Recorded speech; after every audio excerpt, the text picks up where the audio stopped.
A little bit. Welcome, everyone. We are surprise live streaming. Don't expect to have any viewers, but hopefully people join along while we're streaming live.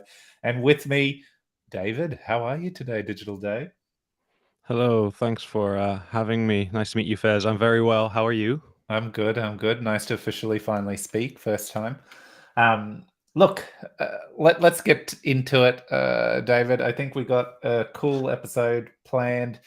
Quick overview around the news, and then we're going to dive into do a bit of a deep dive around the SNOW Crowdloan announcement, give a bit of an overview of the um, Kusama. Oh, I butchered it last time, David. Everyone got excited. Kusama ecosystem and how things work, how the parachain auctions work, everything to do with that, including some of the tokenomics that got released for the SNOW Yes. chain. So we're going to cover that and get to that as soon as we do a quick overview of the news. Anything else there? Have I left anything off? I like that we're going to talk about the SNOW Crowdloan because that's definitely been the biggest news, I believe. Yeah, yeah, it has. It's quite big. And look, the dev update dropped as well. We may just quickly glance over that. But look, let's kick things off. Actually, let's start off with the dev update. First things first. So we've got a month's ended, and all anyone cares about, right, David, is when Icon Bridge, when BTP. So Indeed. yeah. And welcome. We've got people joining us. Oh, they're chatting away. Cool. Yeah. So that's all they care about. And so, what's the status here, David? What are we looking at? Are you going to share your screen Oh, I haven't for us? started sharing, of course. What? No, we're all looking at your face. Well, you can tell. Look at it. Boom. I wasn't There. complaining, was I? There we You go. weren't. You weren't. um, cool. Yes. There it So is. let's have a look at this. Dropped recently, I think yesterday. I Yeah. think, read the whole thing. The key takeaway here for me was we all know what happened to Harmony. Um, Very damaging hack in terms of like funds and stability. And this was our prime BTP integration. They were lined up, and we had already had a massively successful Icon Bridge trial with them, didn't we? Oh yeah. Like so, the bridge was built, and they used Wonder Game launched on Harmony with obviously ICX being used to purchase those NFTs using the bridge. So it was operating in the background for sure. Yeah. And now, what's said is, as a result of all the unfortunate things that have happened, they've decided to hold off on actually launching Icon Bridge further on Harmony for the time being, and they're shifting the development focus to the Binance Smart Chain, as well known as the BNB Smart Chain. Mm. Yep. So that's the big one. And look, I think part of the process, this was always a plan. So it's a shame that we got right to the end and this is what's happening. But uh, at the end of the day, the state of Harmony, look, they're hiring, and the CEO has been giving the main guy has been giving a ton of updates. So it's been good to see that happening in the Harmony space, but it's better for us to play it safe and just make sure things stabilize there, because a lot of the stable coins like USDC and stuff that have deployed natively on Harmony or via bridges, via bridges, have actually depegged. So it's risky for us to establish, go live with our bridge. It still isn't audited, don't forget. So there's that added risk factor as well. And you get the assets on there and users get impacted. It won't be a good experience with the first time using a bridge. So overall, this is good. What we did see is, and having worked in IT, it was great to see they're going to prioritize a little bit of the software dev lifecycle. Now, in different areas, this can mean lots of different things. Over here, I hope it is just streamlining all the various teams that are working and their processes and how they kind of come together towards the end with the code. They're reviewing that and kind of streamlining that, because when that happens, it can make new chain integrations, etc., move a lot quicker. So hopefully that's what they are going to take time and do, and we see come to fruition with once Binance Smart Chain launches. Hopefully, more chains launch and follow much quicker. Fingers crossed, right, David? We can only hope. Absolutely. But is this you saying because is this because the BNB Smart Chain is essentially is it it's an EVM compatible Ethereum fork, right? Exactly. And so are a lot of other blockchains that have been rising over the past year or 2 years.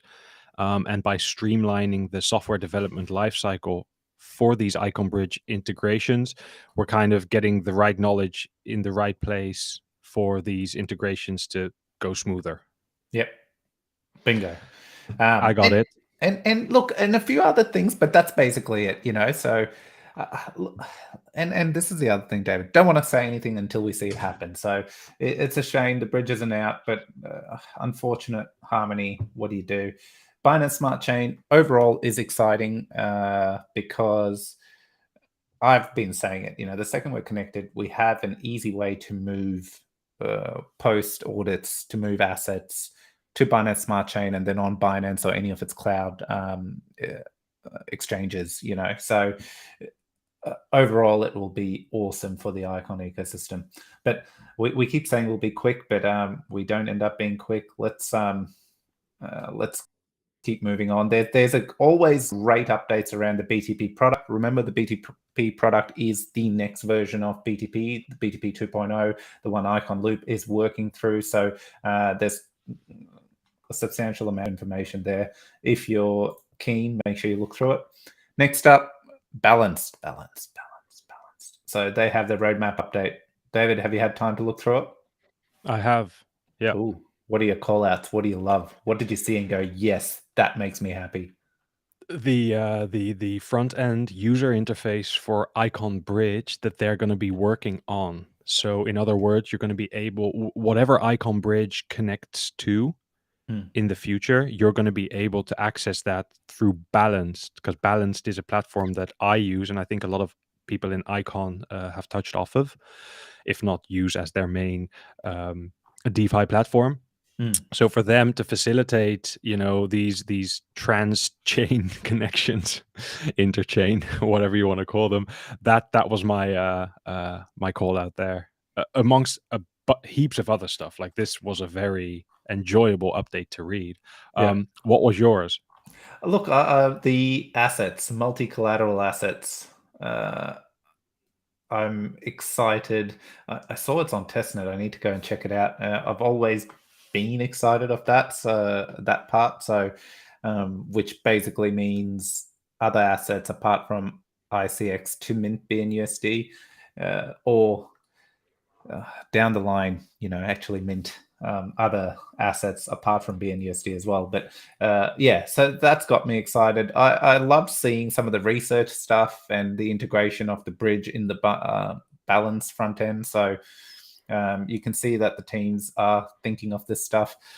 Now, I think you can see from the conversation, especially the tweets and Scott's put out, you know, it's taken a bit of time, the Java migration. But one thing Scott has constantly highlighted is they haven't just gone down the path of migrating. They've kind of also then set up vigorous testing, you know, ways of working, etc., so that moving forward, updates and things will all follow similar the similar streams and, you know, everything that's been set up. So I kind of got excited about that, because to me, having those building blocks set in place and then building your product, and you know it has a excellent testing, you know, environment that it goes through before it gets to mainnet, like, that's super important. And to see that the team has been actively focusing on that, that's what I kind of loved.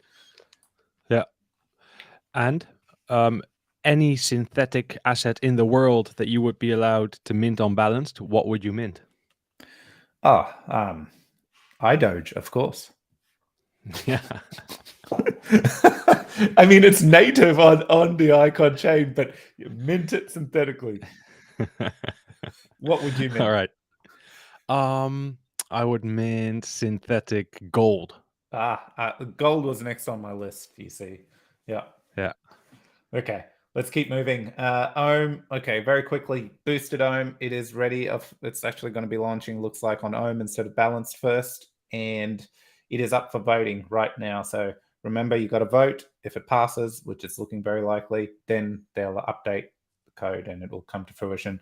So if you didn't know, this is, the curve model. Essentially, emissions will stop and go to people who bond/boost their ohm and lock it up for a period of, what is it, month, 6 months, year, 2 years, 4 years. The longer you lock Indeed. up, the more you get.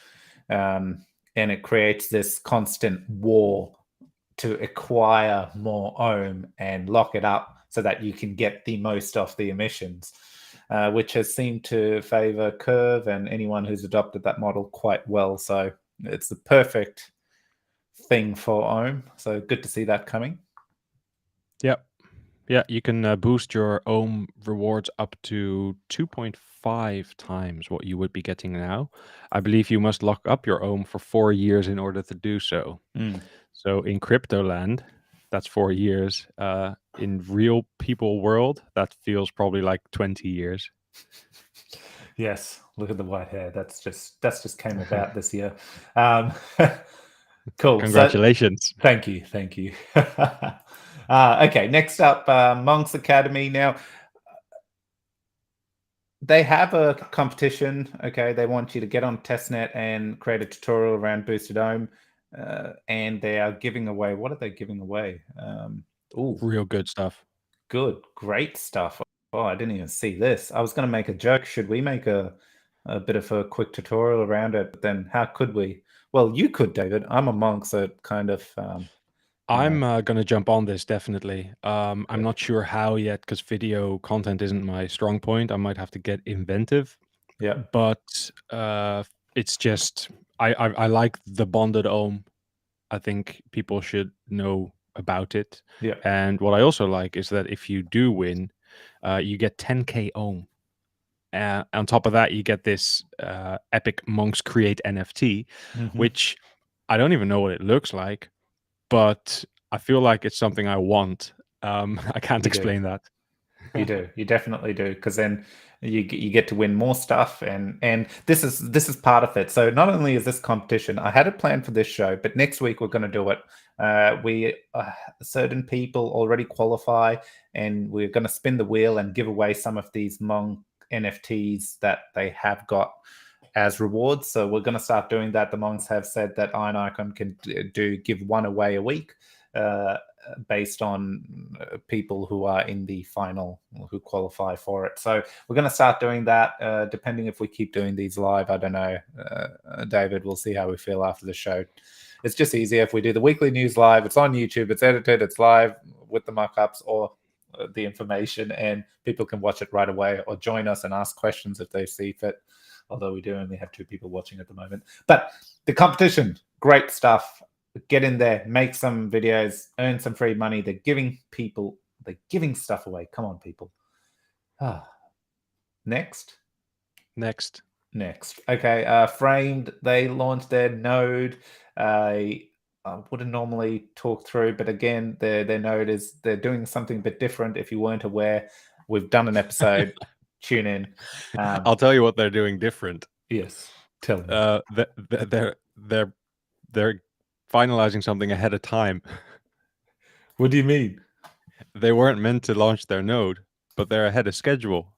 Okay, I didn't know that. But it's there. I've gone and it's already moving up the ranks. It's like number 29 now or 33, one of the two. Yeah, I allocated votes, definitely.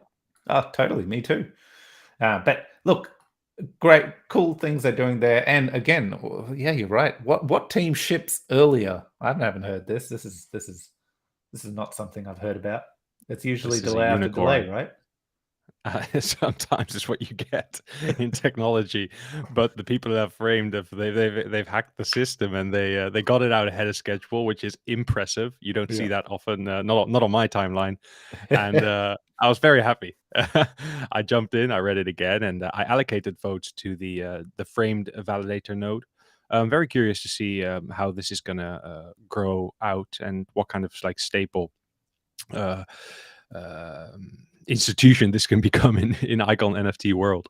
Yeah, definitely. Cool. So definitely check out the tweet if you haven't. It's great, informative as well.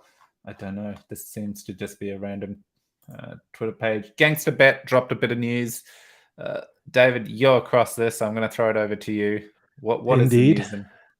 Well, it's in the Discord, in the Gangstabet Discord. That's where Lucky just a couple of hours ago dropped an update from the development and product team. In bold, the plan is to launch Crown, which is the Gangstaverse utility token. The plan is to drop land certification, meaning that you are going to be able to purchase land with your crown. You don't immediately get a plot assigned to you. You get a land certificate, which is essentially your ownership certificate of a plot.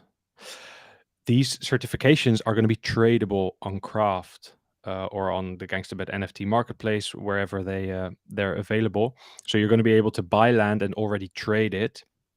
There's going to be a bank, a foreign exchange, and a marketplace, all by the end of July, which is this month, or early August. So this is the announcement, and as they say themselves, this will be a massive milestone for them as they step closer to the launch of the city.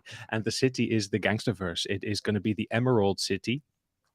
And yeah, we've seen sneak peeks over time of land plots. We've seen driving cars, we've seen civilians, what they would be looking like. So it seems to be a massive operation, and V1 is coming to a conclusion at the end of this month or early August, and that is big news. Yeah, and they shared a screenshot actually of a successful certificate of land purchase. Oh yeah. And it kind of it showed like land types. It mentions commercial, it mentions airport, and it mentions residential. So this Emerald City is going to have a bunch of interesting zones. Airport would be handy. I was just going to say I would be eyeing the airport for sure. Yeah, but what I get from the other information in the Discord is a great place to just check in every now and then. You cannot choose where your land, where your area is going to be. Just like you can't choose, I'm guessing with a new NFT collection, you can't choose the rarity of your NFT. You mint it and you get assigned something. And if you're lucky, you get the rarest one. Yeah. And if you're unlucky, your land is in a dumpster. You're in the waste collection zone. Yeah. So you don't know what you're going to get. You purchase, I think, hey, this is speculation, and you get assigned your land zone, which is going to be interesting, and that's probably going to add to the trading of those, right? Yeah, maybe you get a land certificate that says Palace. Look at you, hopeful. Like, hey, are you listening? Make it happen.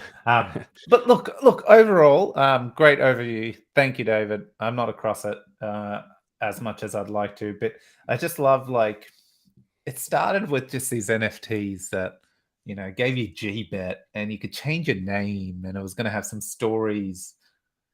And look at where we are right now. You know, it's gone. There was always going to be some kind of game, something about it, and they've gone completely next level. So, yes, it's taken time, but it will be exciting when it does ship. And yeah, I got my GBet.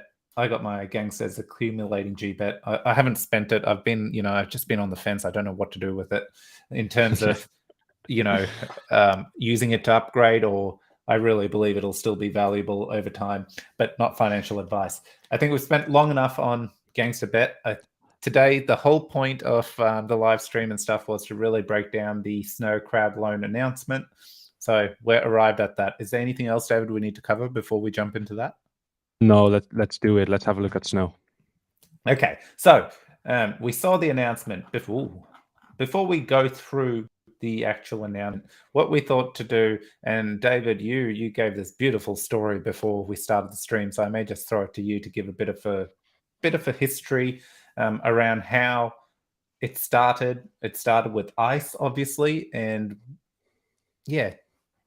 Tell us a tale, David, of how ice came to be. Well, for anyone who's been hanging around the Icon ecosystem for longer than 8 months, I say, you may have experienced the initial announcements of the ICE blockchain, which was announced to be an additional blockchain that would add to the Icon ecosystem, serving as a dApp hub with BTP implemented into it. The goal being to create a very, very developer-friendly, Ethereum-compatible blockchain that would seamlessly connect with the Icon ecosystem and the Icon blockchain. And this would be a place where a lot of dApps would find it easier to launch, and products and projects could become successful with less friction, I'd say. And that announcement got matched with promise of an airdrop saying that they were going to launch the blockchain with a one-on-one airdrop to people holding Icon to reward Icon community members. And the community went wild. Everyone was excited. Airdrop, free money. Let's do this. When? And as the team started building and settling on the type of blockchain that they were going to build, I believe they stumbled upon Substrate as a blockchain framework which allows all these value propositions of building and whatnot. So it's like a Lego framework for blockchain that's able to build. You can build a specific type of chain to do certain things. So yeah. And it's a very popular framework in the Polkadot ecosystem. And one thing led to another in this romanticized version of the story. And the team realized that, hey, wait a second. What we can do here is plug ICE built on Substrate into the Polkadot ecosystem and create an even more elaborate bridging blockchain that isn't only on the one side connected to the Icon ecosystem, but on the other side connects the Polkadot ecosystem and all its parachains. Now, an amazing idea, an amazing vision, and something that they went for. And what you realize then is that what happens is if you go for an entry into the Polkadot ecosystem, the common thing to do, the smart thing to do, the what everyone does seemingly, is to also enter the Kusama ecosystem, where Polkadot is the big brother, Kusama is the younger brother. It's nearly a mirror of Polkadot. So wait, let's pause there, David, and that's a great overview, right, of the history. Now, what happened through this transition where the team then kept pivoted a little bit and ended up where we are is they were no longer building their chain where they just launch a chain when ready. It doesn't work that way, because now they're wanting to launch a parachain, which is a chain that connects to this is what David was coming to, which connects to Polkadot and its sister chain Kusama. So and to do that, you need to secure, you need to go through certain steps. You just can't launch a chain. You need to get a fair bit of the native tokens allocated to you so people believe in your project. But I'm jumping the gun here. Now, if you switch over to the Polkadot ecosystem, okay, so we're now wanting to deploy a chain in Polkadot. And that's where we went from ICE and SNOW was born. Yeah. So because in the Polkadot ecosystem, you don't just deploy to Polkadot, you actually, you go through your standard test nets. And then before you get onto Dot, you actually deploy on Kusama. Kusama is basically what Dot is. It's the same type of chain. But it is, what was the word you used, David? They call it a canary chain. I use the big brother, small brother analogy. Yep. And what's that analogy? Hit me. Essentially, Kusama is a copy of Polkadot. Yep. It just has slightly less restrictions on the development side of things, making it easier to implement new technologies or to try out stuff, try out new dApps, try out new this or that. Yeah. And what happens is projects will launch their vision on Kusama. They'll be able to test it. Kusama has a real token economy, meaning that the tokens belonging to the dApps, belonging to the parachains on Kusama, they have real value, and they're exchangeable on all the popular exchanges. Yeah. When everything is looking good, tried and tested, these projects, they're ready to move to the big brother, which is Parachain. And what commonly happens is they bid for a slot on Polkadot, Yeah. and they try to become a parachain there. Yeah. So what you see is kind of like copies of the same project in two different ecosystems, Kusama on the one side and Polkadot on the other side. And this is when the team who had previously announced ICE realized, hey, we are going to have to enter Kusama first with a version of this ICE blockchain. We're going to call that SNOW.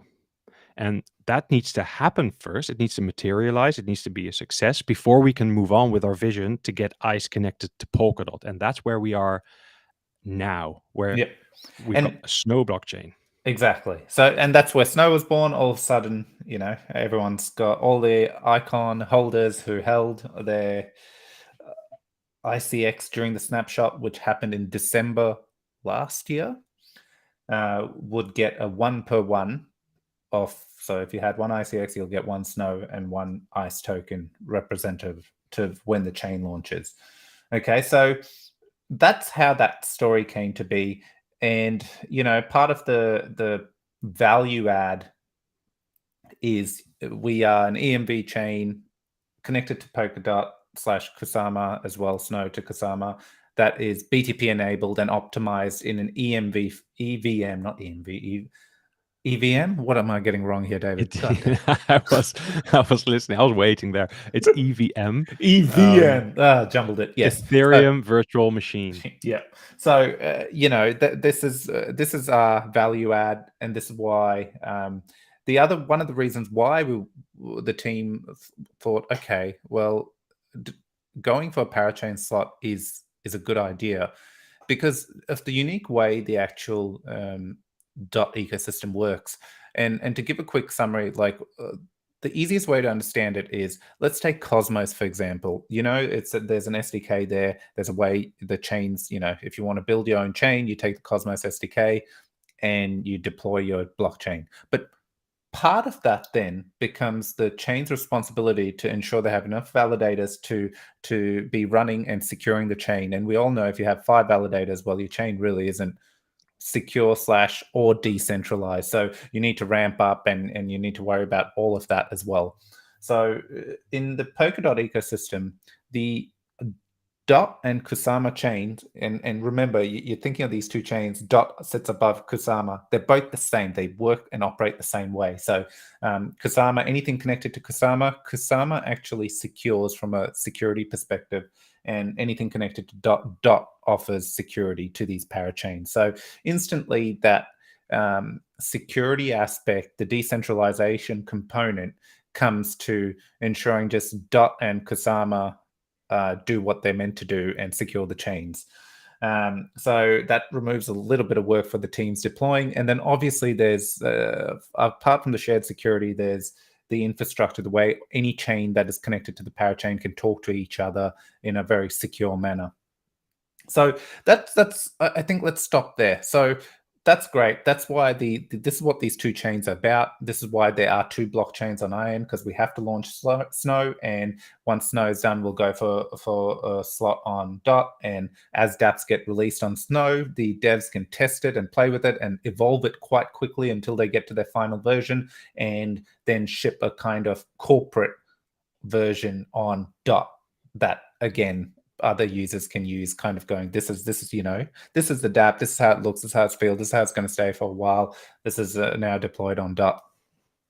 But moving back, so that's great. We've we've pivoted, we've landed on this where we're going for the Parachain, but then we've gone and dished out all these tokens. So we've given this massive airdrop of 900 million. We just got a question. I was looking at Magpie Crypto. We're not going to be considered by Polkadot as a common good parachain. Yeah. So I believe these are the parachains that Polkadot considers necessary for their own ecosystem, and therefore you might skip the certain steps. I'm not too read up on what is a common good parachain, but there was speculation prior.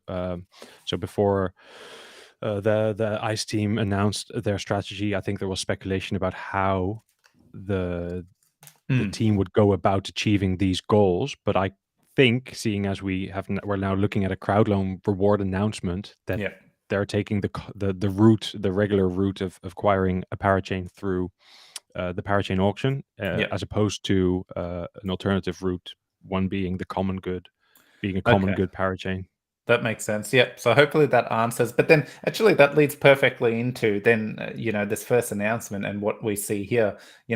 We've gone and given airdrop, which was now become 35% off the supply of the SNOW tokens to all icon holders. Then we talked about these parachains, and you got to auction. So let's talk a little bit about the auction process. What is that, David? Why is there an auction process? How does one take part? What's the need for it? Yeah, so Kusama has this big circular relay chain. This is the chain that, provides the decentralization, the security, and a lot of projects want to plug into that chain. And you do so by becoming a parachain. Now, they release these parachain openings, these slots, in batches, and projects, there's a lot of them around, just like the ICE team, they can bid for one of those slots that becomes available. Now, how are you going to bid? Do you have very, very deep pockets? What are you going to bid with? The way it works is they ask you to lock up the native Kusama token, and whichever project locks up the largest amount of tokens gets that auction slot. And who do they ask to lock up the tokens? Like who do they want to get the tokens from? Initially, they will ask the project. Now, the project itself will never have enough tokens to lock up enough Kusama to get the slot. So what is commonly done, and this is facilitated by Kusama themselves, you'll see crowd loans. And what a crowd loan is, it's kind of like Kickstarter crowdfunding, except for you as a contributor, you don't part with your Kusama tokens at all. You just lock them up. So what happens is ICE is going to go out with their crowd loan and is going to ask community members, hey, if you have any Kusama, would you be willing to lock it up for a period of up to 48 weeks? And I'll expand on that later. And kind of vote for us to get that auction slot. So you contribute to us. In return, we'll incentivize this goodwill by giving you token rewards. And that's, in essence, how these crowd loans work. And these different projects will be running their own versions of these types of crowd loans, and everyone tries to accumulate as much Kusama token as possible. And that's when we start looking at how this auction works, because this auction is interesting. It doesn't have a fixed time when it ends. Yeah, it's called. So, one sec, David. I'll pause you there. And what I think is really cool about the way you've broken this down, and what's unique about this is, again, I come back to the parachain security, all of that. And it's going to the actual holders of KSM. So not necessarily the KSM Foundation, if there's any, or the foundations, not them. The actual us iconists, let's say, who have the ICX token, but in this regard, the KSM token, they can kind of go, okay, what can I do with my token? I don't want to part with my token, but I want to use it to invest. Well, on chain, these auctions actually happen on chain. So there's a whole process that the parachains have to go through and submit and then get themselves registered in the auction periods. And then users like KSM holders will go and lock up, as David said, up to 48 weeks. In return, they'll get that chain's native token as a reward. So in this case, it's IC, sorry. Oh God, yeah. So they would get that. And this is how the system works. Like in the old days, the ICO craze, the system was you give up your ETH in the hope that you'd get an ICO token at some killer rate, and a whim and a prayer that it deploys a chain or the product is actually working. In this case, you're not actually giving up your asset. You're kind of just locking it up for a period of time to get the new chain's token. Okay, back to you, David. And Magpie Crypto, please feel free to throw your questions, and we'll keep answering them unless we're going to cover it in our spiel. Yeah, nah, look, can we have a look at these Kusama auctions? If you would just open up the last auction batch, exactly here. There's a timeline here, and we can look at this timeline and see how these auctions actually work.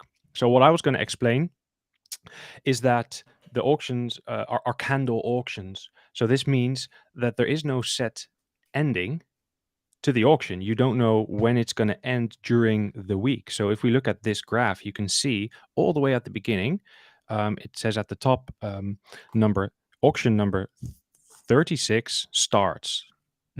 You're in the right place. Just go back down to the graph, and you can see that on that graph all the way, there you go, the auction started.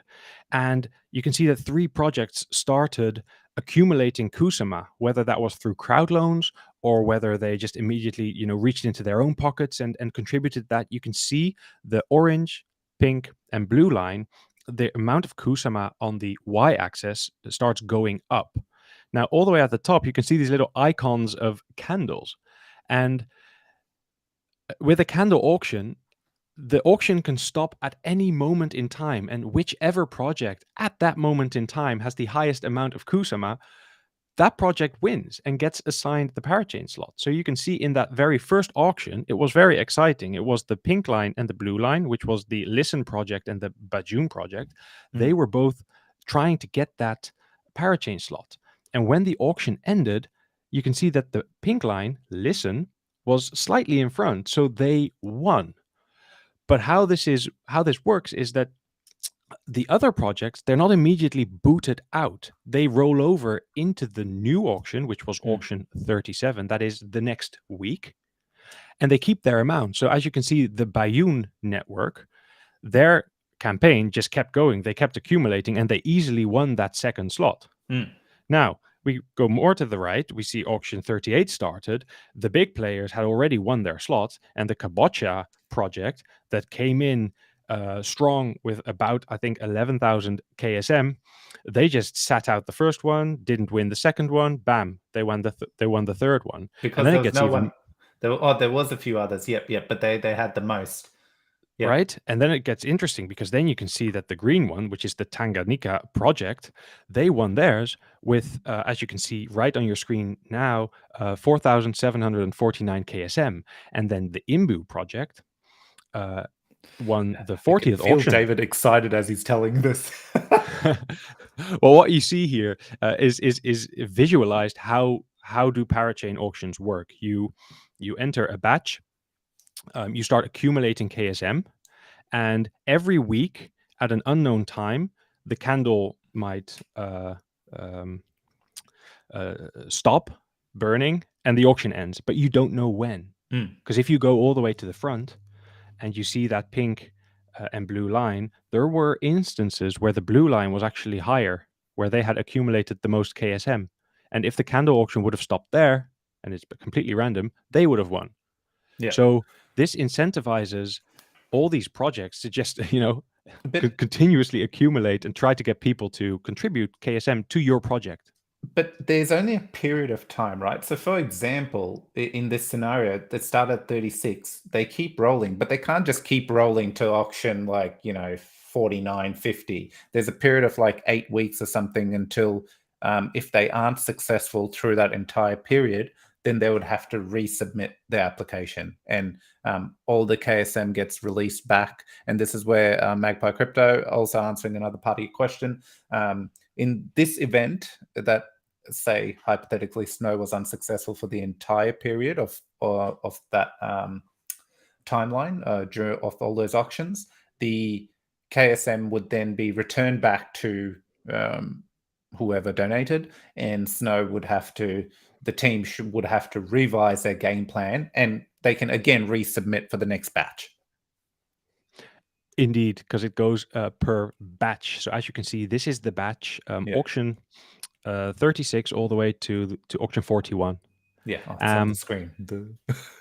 Yeah. So if at the end of a batch of 1, 2, 3, 4, 5, 6 auctions, you still haven't won, all the Kusama gets returned to the original contributors. What happens if you do win? The Kusama stays locked, and the Parachain is lined up for inclusion in the Kusama ecosystem. And because all of this happens on chain, you must submit your entire blockchain to the auction in order to contribute. So we can see here all these projects that are bidding in this auction, they have all completed their entire blockchain coding. The entire blockchain is ready, and they've submitted it. And because they won, now a couple of weeks down the line, they're going to be plugged in.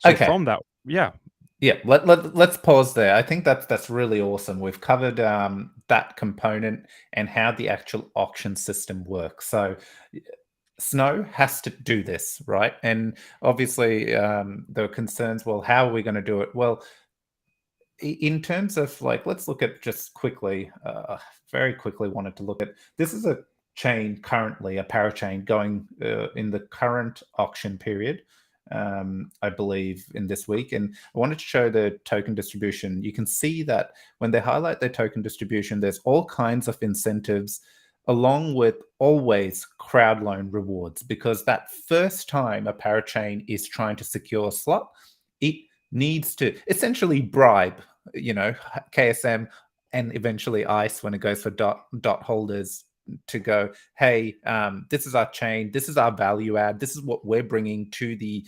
dot/Kusama ecosystem. Please, will you lock your Kusama tokens for up to 48 weeks and help us secure this this parachain slot? As a reward, we will allocate this much of a supply, and will get distributed to anyone who donates. Cool. So when we then come back, obviously now remembering David's great history of how ICE evolved from a side chain to its own chain to a parachain, and SNOW was born.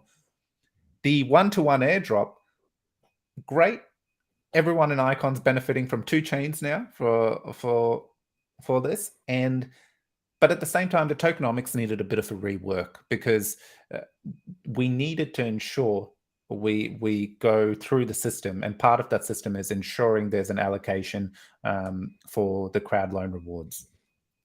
Okay, so when we look at that, there's 5% supply, and then the rest of it, why is, if all up, there's an additional 60%. So just very quickly, and we'll start from the start, but all of this extra supply is designed to what's the word I'm looking for? To retain holders, okay? Because traditionally, if you're an investor in KSM, if you hold KSM and you're looking at parachains to lock up your KSM for 48 weeks, almost a year, you want to make sure that the chain you're locking up your KSM to back, when your tokens unlock, it's going to make you some money. And you are going to you will cash some out because you want to take some profit, etc. That is standard practice across the parachain auctions, and if you look at some of the history, people who took part in Moonbeam, not Mean Beam. I feel very mean, left off the Moonbeam. But anyone who took part in Moonbeam, they had an insane return. Now, not financial advice. This is not what this podcast is about. It's more around understanding what the allocations and the way things work. So I lost my train of thought a little bit there. Okay, so I think this is where the supply ratios come in, because yes, I got my train of thought back. Okay, it's more around they will, so when Snow releases, all the airdrops, everyone who got the airdrop will be able to claim their airdrop on the Snow chain when it's live. At the same time, everyone who has locked up their KSM will get their Snow tokens as reward unlocked at the same time. No one gets first priority, right? We need to secure this crowd loan. At the same time, the team has to think, well, we don't want everyone just running and dumping and cashing out. No, we want people to hold. So what do? So that's where the extra tokenomics have come in, where there's a huge allocation for incentivizing devs to build, for people to hold through liquidity incentives, retention rewards, which could be dished through staking and other avenues. The goal here is that if you partook in your crowd loan, you can sell because it unlocks at the same time. Or if you have faith in the chain and you like what they're bringing to the table to the Parachain ecosystem, you can partake in some of the incentives that have been laid out and build a bigger bag in that native chain. I'll stop there, David. I had many memory lapses during that explanation. My God. Yeah, it was a wild ride. I think the intention of the team is best shown in what is not in the chart, because this is a supply allocation, and what I'm not seeing is a piece of the pie allocated to investors, big investors who would get the token and possibly, try turn a profit. It's not a great time in crypto to be one of those big investors because there's a lot of stuff going on. But that's not in this pie chart. And what is also not in this pie chart is a team allocation. We don't see, 10, 15% of tokens going to the team here. It is literally all stamped into retention rewards, which would be like wild staking rewards, I can only imagine, to get all these people to stick around, liquidity incentives, which would just, it makes sense then to provide the liquidity, which then, boosts a healthy ecosystem. Developer incentives, very important, because we already have a bunch of projects in the works. Like there's the chain is going to launch with utility, but we want more. So if you're a developer, Solidity, Ethereum compatible, there's a 15% token allocation to incentivize projects and products.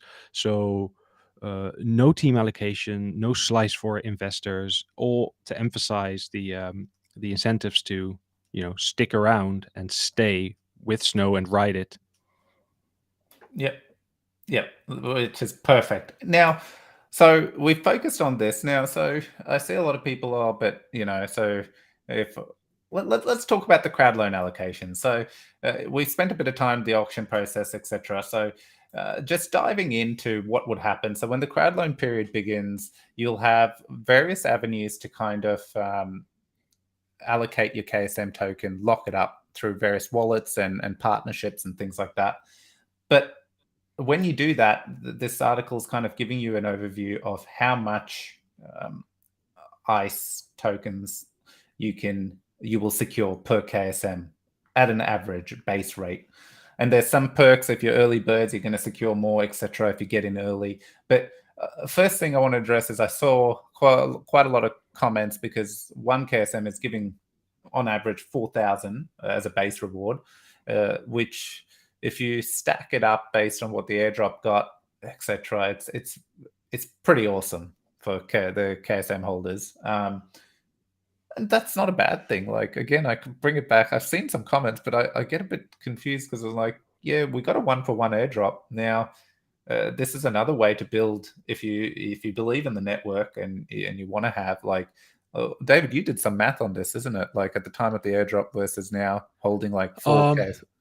Yeah, I was just looking at the same concerns, and in a way they're valid. People saying, hey, at the time, I was accumulating ICX at $1.60 because I wanted to have, as much as possible for this airdrop because I believe in the project. And right now I'm seeing that if I buy one KSM for about $55, I can get 4,000 of the same token.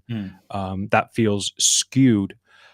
And it does feel skewed if you don't take into account the market meltdown, because it's easy to say right now, oh, I'll just buy a $55 KSM token and get 4,000 ICZ, or even 8,000 if I get in really early, because that early bird reward decreases linearly. So if you're the very first person to allocate KSM, whether that be 1 or a half or 0.1, you get that maximum bonus, and then it kind of comes down for all the contributors coming in. That they all get slightly smaller early bird reward, but it's really good. So I can see how that's skewed. But back when you were accumulating icon for the airdrop, at around that time, a Kusama token cost $450.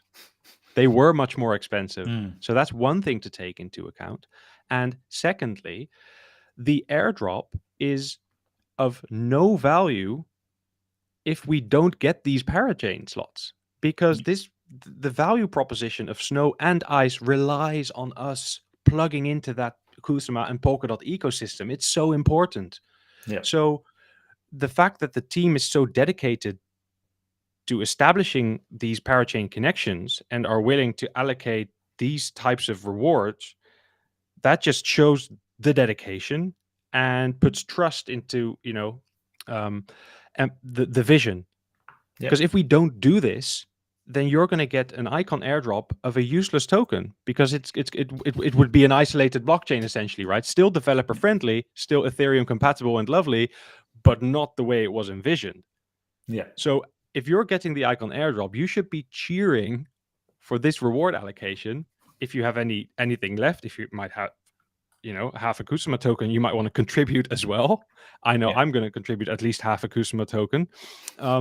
And hopefully it works out. And we get the parachain slot for Snow, and further down the line, we get the parachain slot for Ice, and we can get this beautiful thing on the road.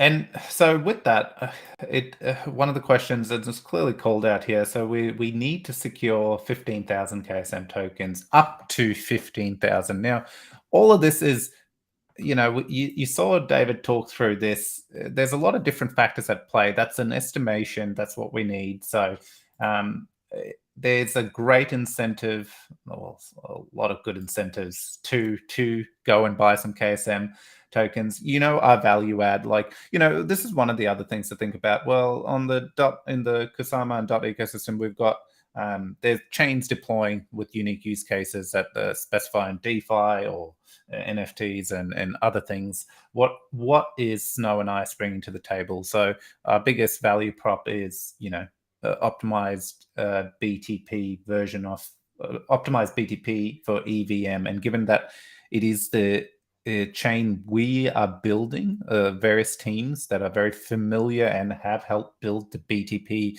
integrations component of for icons integrations to other chains. They're involved in this current project. They know what's needed to make sure this chain is optimized for BTP as well. So that is our big value prop. But two, it's actually the airdrop that everyone got as part of it. Like, this 35% is actually a whole bunch of users that can now kind of, an airdrop you got for free, look at it and go, well, do I dump or do I go across to all the dApps that get deployed on the Snow chain and use the airdrop I got to acquire more of the native token and actually use the infrastructure? Because remember, the second these dApps launch on Snow, they also are connected to all the other parachains that are already deployed on Kusama, and you can move assets back and forth. In fact, if you go to the roadmap, the couple of stable coins and stuff are being they're actively worked through to go live when the chain launches, so that you can move assets back and forth via Kusama to other parachains. So instantly there's use cases there and access to various dexes on all the other parachains as well. So there's so much there. It's pretty cool. That's all from me. I think, is there anything else, David, we need to cover as part of this? I think this has given a decent rundown on how we could look at the last part here, where it says that Snow is targeting to submit a bid during the auction batch 43 through 47. So that batch runs from the 3rd to the 10th, 3rd of July to the 10th of August, which is now. So that batch is live. So when Snow submits, you're viable to win a slot. And then if you don't win it in a certain auction, like let's say you don't win it in auction 43, you would roll over to 44, all the way to 45, 46, 47. So this is so I would assume we can expect something soon, right? Yeah. So that's interesting. Then there's the way to contribute. What it says there, you need a minimum contribution amount of 0.1 KSM, which at the moment is valued at about $5.5. That's the minimum, and you need that Polkadot wallet extension, which is linked to. It's nowhere near the usability and prettiness of HANA wallet, I'll say, but you need it. So for users, you know, if you're thinking about contributing, you could get yourself set up by downloading that wallet and getting some Kusama in there, and then I suppose waiting around for the actual dates and the Crowdloan website itself to be announced or to go live. And very, very lastly, we kind of skimmed over the reward for friends. If you have any friends, you can generate a friend bonus referral link code, I believe, which is going to get you a 5% additional reward on top of your friends' allocation. So let's say I generate a reward code and I pass it on to Fez. Fez will take my reward code, put it in. He will contribute his Kusama, and not only does Fez get 5% extra reward on top of his initial reward, he gets 5% extra. I also get 5% extra, that same amount. So it's going to be interesting, you know, to spread these friend referral codes, and if anyone uses yours, there's something in it for you as well. So I'm definitely going to be generating one and telling everyone in and outside that they should use my code. And I think everyone should be doing that and see what comes of it. So I think that's a very good way to spread, you know, the word as well. It's a great. Hey, like, didn't Elon use the referral method for Teslas? Like, no marketing, nothing. All he did was have a referral bonus, and it went bonkers. Yeah, we should get him. We should ask if he wants to share the code. Yes. Look, I think that's it. That wraps it up. Overall, exciting times. It's like literally upon us. It's all going to go down this month, isn't it, David? I feel so. It's what the timeline's suggesting down there. Yeah. Exciting times. No. Okay, I think that's it. That's hopefully this session has helped. I know sometimes rambled a little bit, but overall, for me, the biggest clicking factor was understanding why these auctions, why they happen, and I needed to compare it to how traditional ICOs versus what's happening in the Parachain auction slot, and who's actually deciding the fate of the chain getting a spot, which kind of clicked in my brain, and that's where I felt, oh, this is really cool.